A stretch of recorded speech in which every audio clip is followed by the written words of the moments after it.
इधर जो 20 दिन निकले ना दोस्तों, बिल्कुल भी अच्छा नहीं था। ब्लैक डे के तरीके आप मान करके चल सकते हो। मेरा काम करने का मन नहीं करता था।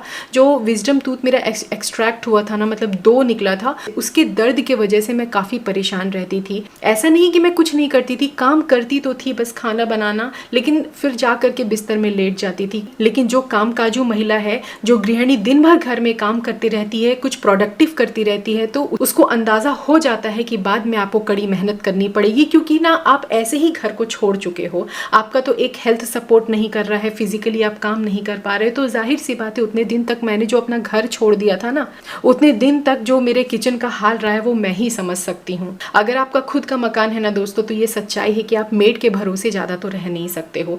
मेरा भी कुछ यही हाल हो रहा है। लगातार जो बंदी आती थी काम करने के लिए, वो तो अपना काम अच्छे से करके जाती थी, लेकिन जब तक एक गृहिणी का हाथ नहीं लगता है तब तक वो घर घर नहीं कहलाता। तो आप लोग कमेंट करके बताना कि कितने हद तक सही हूँ या गलत हूँ।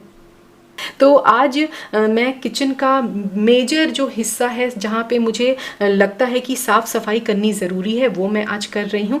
ये जो मेरा यूटिलिटी एरिया है, देखकर आपको लग रहा होगा कि काफ़ी साफ़ है कैमरे में, है ना, लेकिन सच बताऊँ तो गंदगी काफ़ी हो रखी है। मैं आप लोगों से शेयर भी करते जा रही हूँ। जो भी साफ़ सफाई का काम है वो भी मैं निपटाते जा रही हूँ। मुझे किसी एक लेडी ने कमेंट किया था कि प्रिया, ये जो आपने रैक लगाया है स्टोरेज वाला, जो मैंने बनाया है ना कस्टमाइज करके, तो ये फ्रंट लोड वॉशिंग मशीन जहां आप रखते हो वहां तो आपका काम हो जाएगा, लेकिन अगर आपका टॉप लोड वॉशिंग मशीन है तो आप क्या कर सकते हो। आई होप आप में से बहुत सारे लोगों का भी ये क्वेरी होता होगा।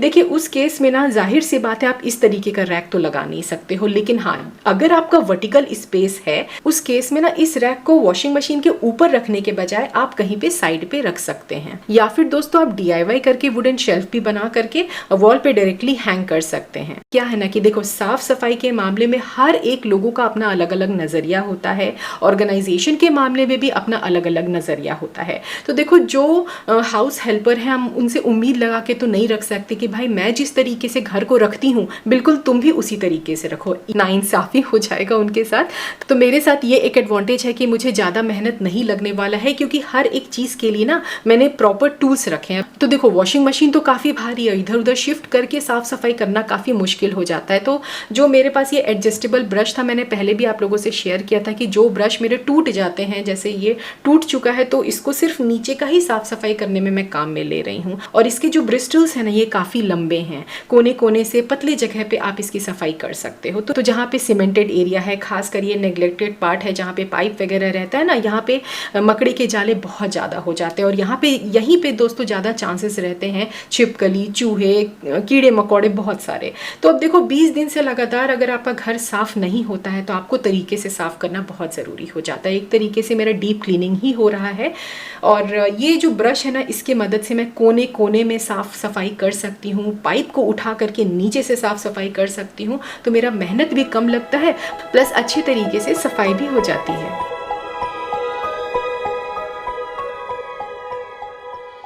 आप में से काफ़ी सारे लोगों का एक कमेंट मेरे को कॉमन पढ़ने को मिलता है कि प्रिया, यहाँ तो ज़्यादातर आपको ना ट्रांसपेरेंट ग्लास लगाना चाहिए था, फ्रॉस्टेड ग्लास आपने क्यों लगाया है, और कॉस्टिंग इसकी कितनी पड़ी है। देखिए, हर एक चीज़ का शूट जो है ना, वीडियो में आप लोगों से शेयर करती रहती हूँ।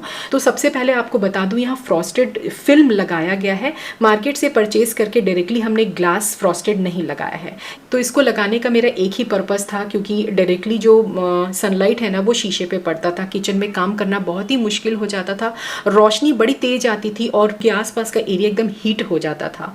अब क्या हो रहा है कि फ्रॉस्टेड फिल्म से ना काफ़ी हद तक जो सनलाइट है वो सप्रेस हो जाता है, सिर्फ आपको लाइट का इफेक्ट ही देखने को मिलता है।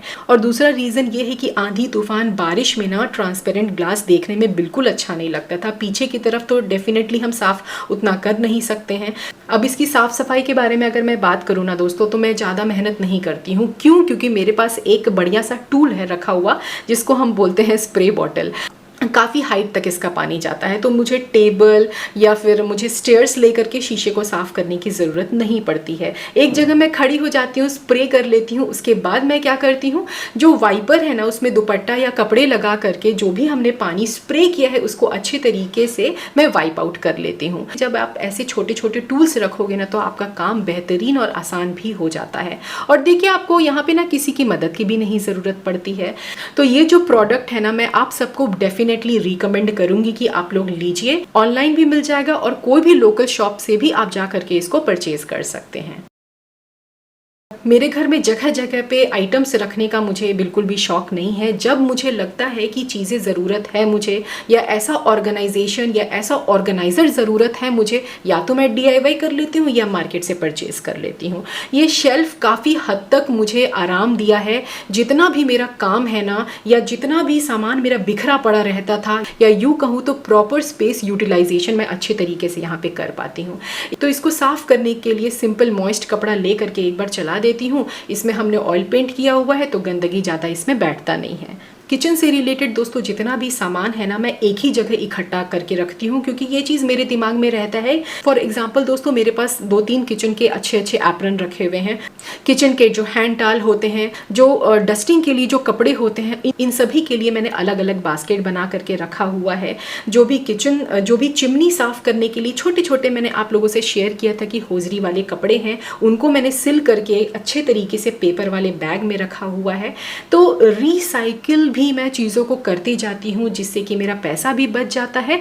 प्लस आप देखना, आई थिंक कुछ 1 साल हो चुके हैं, लेकिन फिर भी जो पेपर बैग है ना मेरा अच्छा खासा चल रहा है। और सबसे अच्छी बात यह है कि जब कभी भी आपको लगता है कि पेपर बैग फट गया है, या कोई भी थैली ऐसा आपने रखा हुआ है जिसमें पैसे नहीं लगे हैं, वो फट चुका है, तो आप उसको दोबारा नया बना सकते हो। आप उसके बदले कुछ नया भी जुगाड़ करके रख सकते हो।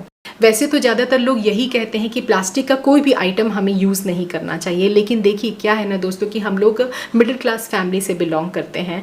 अब स्टील के कंटेनर काफ़ी ज़्यादा महंगे आते हैं, शीशे के, लकड़ी के भी कंटेनर या वायर बास्केट अगर आप यूँ बोलूँ तो बहुत महंगे आते हैं, सब लोग अफोर्ड नहीं कर पाते हैं। तो एक मिडिल क्लास के लिए बजट बहुत मैटर करता है। इसीलिए आप देखना अच्छे अच्छे क्वालिटी के भी प्लास्टिक्स आते हैं, प्लास्टिक वाले जो बास्केट आते हैं या कंटेनर आते हैं, डब्बे आता है, वो उसको ले सकते हो। छोटे छोटे जो कपड़े हो जाते हैं, कतरन हो जाते हैं, मैं ना इसको बिना समेटे भी इसमें रख लेती हूँ। बहुत सारे लोग ये बोल रहे थे कि कतरन नहीं रखना चाहिए। क्यों भाई, क्यों नहीं रखना चाहिए? मेरे को ये चीज़ बताओ। मैं इतने सालों से इस्तेमाल करते आ रही हूँ, कोई नुकसान नहीं होता है।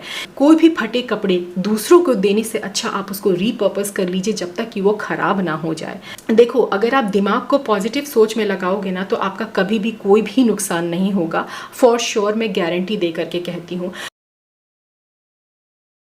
और देखिए, जब कभी भी रिलेटिव आते हैं ना घर में, वो अपने साथ कुछ ना कुछ सामान ले करके आते हैं, चाहे फल है, मिठाइयाँ हैं, ड्राई फ्रूट्स हैं, है ना। तो ऐसे जो पतले वाले प्लास्टिक्स हैं ना, काफ़ी सारे इकट्ठा हो रखे थे। तो अगर आप इसको तरीके से रखोगे नहीं ना, तो देखने में बड़ा ही बेकार लगता है वो एरिया। ऑनलाइन एक बढ़िया सा स्टोरेज बिन आता है, लेकिन कॉस्टली आता है। तो मैं सोच रही थी कि पैसे बर्बाद करने का क्या मतलब बनता है, जब DIY यहाँ पे मैं कर सकती हूँ। जुगाड़ लगा रही हूँ यहाँ पे। जो शॉपिंग बैग है ना मेरे पास, इस तरीके के देखिए 2 पड़े हुए थे, ब्लैक और एक पर्पल। तो जो छोटू वाला है ना, मैं बड़े वाले के अंदर रख दूंगी, और उसी के अंदर मैं जो पतले वाली जो पन्नी है ना, मैं इसके अंदर अच्छे तरीके से भर भर करके रख लूँगी। आप चाहो तो तरीके से फोल्ड भी कर सकते हो, लेकिन ज़रूरत नहीं है। और क्लिप कर दूंगी। 2 एडेसिव हुक हमने वॉशिंग मशीन पे ही लगा दिया, बस इसको हैंग कर देना है। तो 2 बैग रखने का आइडिया तो फिलहाल आपको पता चल ही गया होगा। इसमें देखिए और भी जगह खाली है। अगर आप लोग चाहो तो बड़े वाले जो फैब्रिक के शॉपिंग बैग्स है, आप यहाँ पे इकट्ठा प्लेस करके रख सकते हैं। तो देखिए, एक बढ़िया सा स्पेस सेविंग ऑर्गेनाइज़र मेरा बन करके रेडी हो गया, वो भी फ्री ऑफ कॉस्ट। वैसे देखने में बेकार तो नहीं लग रहा है, लेकिन अगर आप लोग चाहो तो गिफ्ट रैपिंग शीट से इसको कवर कर सकते हो, लेकिन मेरे लिए एकदम परफेक्ट है। मुझे यूटिलिटी एरिया में ही रखना है, प्लस इसमें डिस्पोजेबल सामान ही रखना है।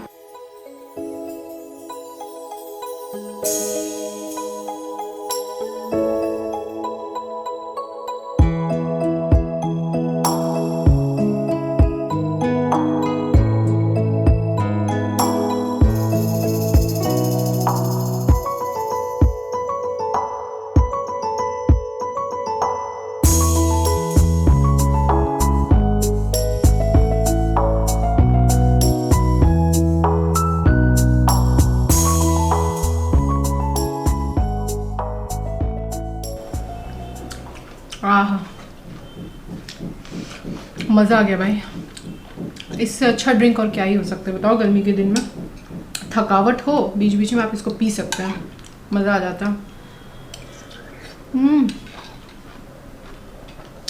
और इसमें ना मैंने खीरा भी डाला हुआ है, वेल हाइड्रेटेड रखता है।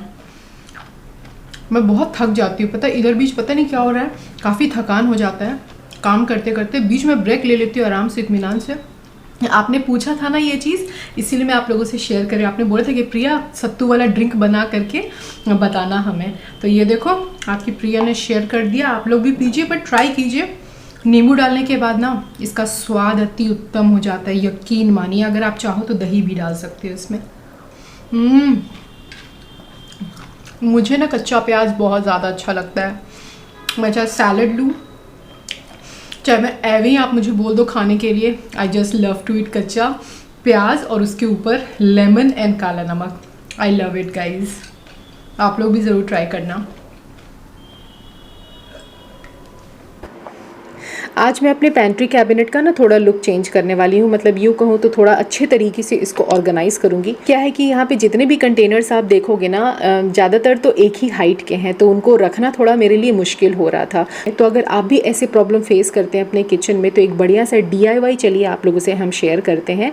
क्या है कि मेरे पास ना प्लाई के बहुत सारे ऐसे टुकड़े रखे हैं, तो इसीलिए मैं कोशिश करती हूँ कि जहाँ मर्जी हो सके तरीके से मैं इसको ऑर्गेनाइज़ करके रखूँ। ये है मेरा रॉ मटेरियल और यहाँ से मैं कुछ प्लाईज के टुकड़े उठाऊंगी और इसको सबसे पहले क्या करने वाली हूँ, मेजर करूंगी कि कितना बाई कितना का मुझे शेल्फ बनाना है, फिर उसके बाद हम कट कर लेंगे।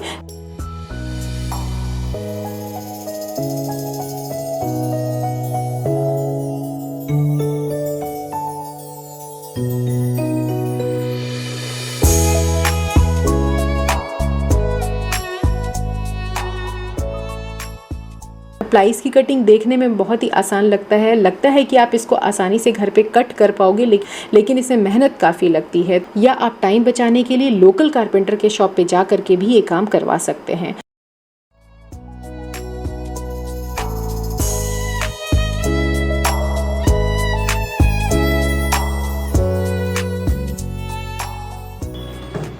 ओके, सो ये मेरा जो रैक है देखो बन करके रेडी हो गया है। ये दोनों हमने बना लिया है। पहले मैं आपको एक चीज़ दिखाती हूँ, आप ये गलती मत करना। क्या है ना कि जो मेरे पास दोस्तों प्लाई के जो टुकड़े पड़े हुए थे, थोड़ा छोटा था तो यहाँ पे आपको गैपिंग दिख गया होगा। वैसे काम चलाऊ है मेरे लिए, काफ़ी स्टर्डी है, अच्छा बना है। ये बड़ा अच्छा शानदार बना है, बिल्कुल इसी के मेजरमेंट का जो चौड़ाई आप देख रहे हो, साइड में जो स्टैंड है इसी का मतलब बना हुआ है। अब अपने को क्या करना है, इसके ऊपर ना मैं इस बार पेंट नहीं करने वाली हूँ। मैं क्या करूँगी, मैंने अमेज़ॉन से ये देखो मंगवाया है वॉलपेपर, बड़ा ही अच्छा वॉलपेपर है, फैब्रिक टच में है और इसलिए मैंने इसको मंगाया है ताकि ना जो भी मैं बॉटल रखूँगी, ग्लासेस मतलब जो भी ग्लास के कंटेनर्स रहेंगे वो एंटी स्किड रहें, स्लिप ना करें। तो ये जो आप देख रहे हो बड़ा ही अच्छा टेक्सचर इसका आपको मिलेगा, लुक बड़ा ही अच्छा है। मैं लगाऊंगी तो आप लोगों को दिखाऊंगी। बट इसमें एक प्रॉब्लम क्या फंस रहा है, दो हमने बनाए हैं, एक में आप देखना वाइट है, ठीक है, तो माइका लगा हुआ है, माइका के ऊपर ये आसानी से वॉलपेपर स्टिक हो जाएगा, लेकिन प्रॉब्लम मुझे इसमें फंसने वाला है। ये देखो यहाँ पे ये रुखरा सरफेस है, रफ सरफेस है और काफ़ी डस्टी पार्टिकल्स है, तो डायरेक्टली हम इस पे अटैच नहीं कर सकते। तो इसको हमको क्या करना पड़ेगा, वार्निश का एक कोट देना बहुत ज़रूरी है ताकि ये स्लिपरी हो सके, जो सरफेस है ना प्लेन हो सके।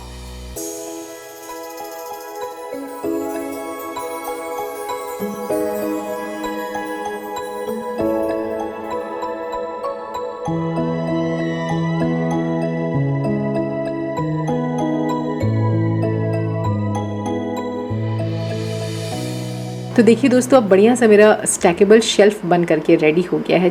तो ऐसे ही दोस्तों छोटे छोटे तरीके अपना करके मैं अपने छोटे से किचन को हर दिन साफ़ सुथरा व्यवस्थित करके रखती हूँ। जब मुझे लगता है कि DIY की ज़रूरत है, यहाँ पे मैं करने में सक्षम हूँ, जब मुझे लगता है जुगाड़पंती से काम चल जाएगा, DIY कर लेती हूँ, अपना काम निकल जाता है। लेकिन अच्छा नहीं लग रहा था मुझे देखने में। अब पूरी तरीके से मतलब एक सिमेट्री फॉर्म हो जाता है ना, तो मन हल्का हो जाता है, काम करने में भी मज़ा आता है। क्या बोलते हो आप लोग, कमेंट करके ज़रूर बताइए। अगर आप लोग हमारे चैनल पे नए हैं, वीडियोस पसंद आ रहे हैं, तो प्लीज़ हमारे चैनल को सब्सक्राइब ज़रूर कर दीजिएगा। बाजू में बेल बटन है, उसको प्रेस करना मत भूलिएगा दोस्तों, क्योंकि उसी से आप लोगों को मेरे लेटेस्ट वीडियो का नोटिफिकेशन मिल पाएगा। चलिए फिर मुलाकात होगी। Till then take care guys, bye bye.